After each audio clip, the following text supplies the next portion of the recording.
All right, welcome back to the channel. It's your boy Fanon, and in this video, we're going to talk about the return of two of boxing's most exciting fighters, Jermall Charlo and Errol Spence Jr. Let's talk about that in this video.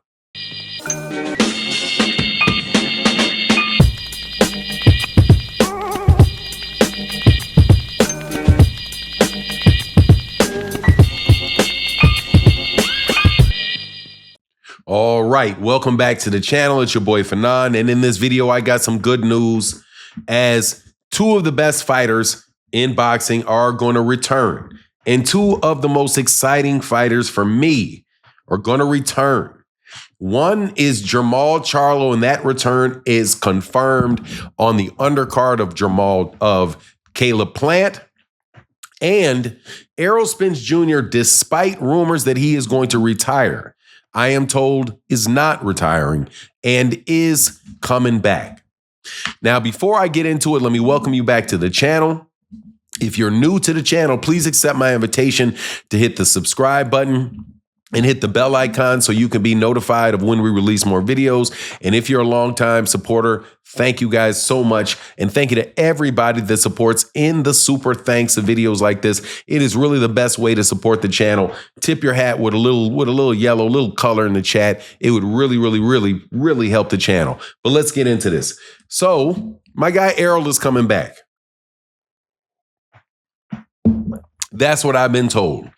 I had been told that there's a significant chance that Errol Spence Jr. was going to retire and that obviously he was not going to come back.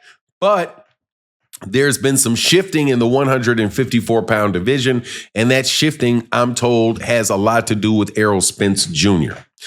Jermall, though, we already know is going to return on the undercard of Caleb Plant, and with the goal of, if he wins his fight that he has coming up, that Jermall Charlo will fight Caleb Plant after that. So if you don't know me, I believe very much that the PBC puts on the best fight cards and that the PBC is a very American-centric, and absolutely positively, if they get more fight dates, that the sport of boxing will just be a lot more active, and we don't have to sit here and just wait on what it is Turki Al-Sheikh decides to do with whatever concocted idea he has at the time. So to see these guys on this card, it's exciting to me. And there were so many reports, and this is going to transition over to Errol. There were so many reports out there on Jermall Charlo and how Jermall Charlo was never going to come back, how Jermall Charlo's life was so torn up that in all the criminal issues that he had and the wife issue that he had, and he's a drunk and he's this and he's that.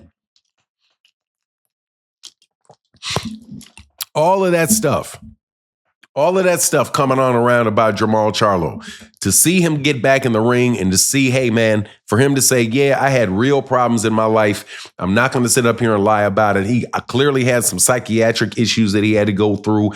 And he said, look, man, I went through them. I stayed by myself. I was in my house, just talking to myself, feeding myself, cooking myself one meal a day, just trying to get a grip on what I'm going through. And then he said he found somebody to talk to. And now that he has somebody to talk to and somebody to share with, it's a way that he can help get his life back together. And this is something he's doing right in everybody's face, telling people really what happened.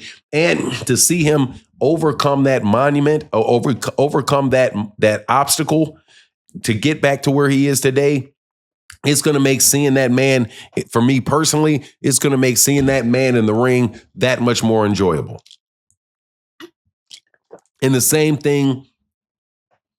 the exact same thing with Errol Spence Jr. Errol Spence Jr., everybody knows what Errol Spence Jr. has gone through. Everybody knows that he had a major car accident that kept him out of the ring for almost 2 years. He comes back, has a fight, another injury, keeps him out of the ring for another year, well over another year. And then Terrence Crawford playing games after that kept him out for another year. Just absolutely ridiculous stuff. And then he gets beat very badly against Terrence Crawford. And we wonder, okay, is he ever going to come back? So he was supposed to be fighting originally the winner of Sebastian Fundora and whoever for the WBC title, but they put the WBO title on the line, and then all the politics got wrapped up into it because Terrence Crawford demanded it be the mandatory for the WBO.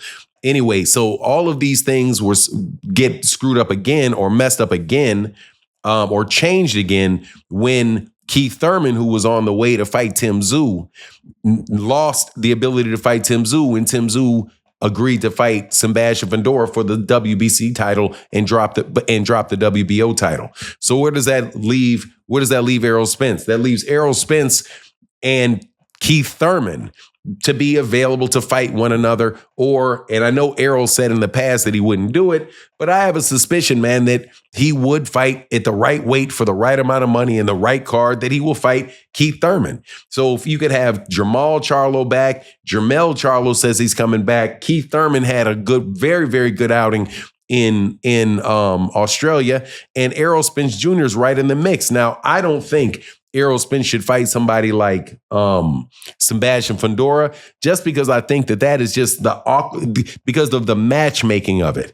I did not like that fight. But if Tim Tszyu is able to beat Sebastian Fundora and get his hand on that title, and Keith Thurman and Errol Spence and those guys can battle for the WBC title at 154, then hey, man, we've got more exciting weekends of fights coming up. Now, why do I say that that's exciting fights? Because you know Keith Thurman is going to come to fight. You know Errol Spence Jr. is going to come to fight. You know Sebastian Fundora is going to come to fight. You know Tim Tszyu is going to come to fight. You're not going to have to worry about whether you're going to sit there and watch these guys play patty cake in the middle of the ring.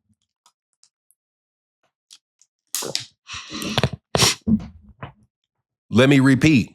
You know for sure that you're not going to have these guys playing patty cake in the ring, and we can have some exciting fights, because I am 100% convinced that fight card, the one that Turki Al-Sheikh put with Ryan Garcia fighting Jose Ramirez, or Ryan Garcia fighting Rolly Romero,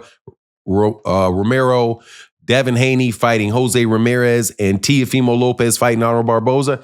It doesn't matter what the names what the names on that card were. What matters is how those guys fought.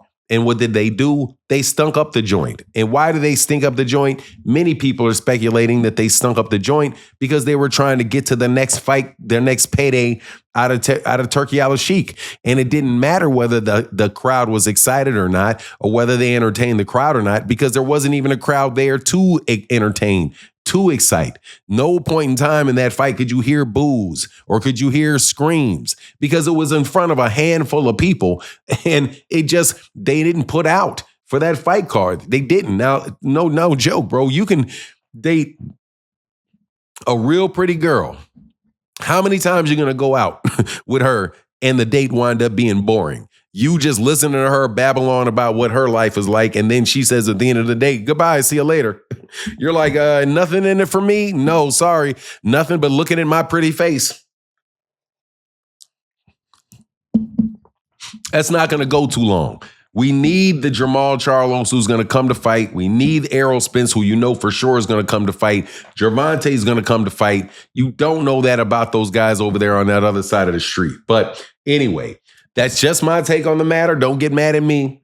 Can't wait to see Errol return, because I'm telling you, we need him. And we need Jermall Charlo too. We need Jermall Charlo. We need Keith Thurman. We need these guys out here that are well-known fighters, that are going to be actually entertaining in the fight we pay for. But that's my take on the matter. Please let me know what you think in the comment section. And with that, I'm out. Deuces.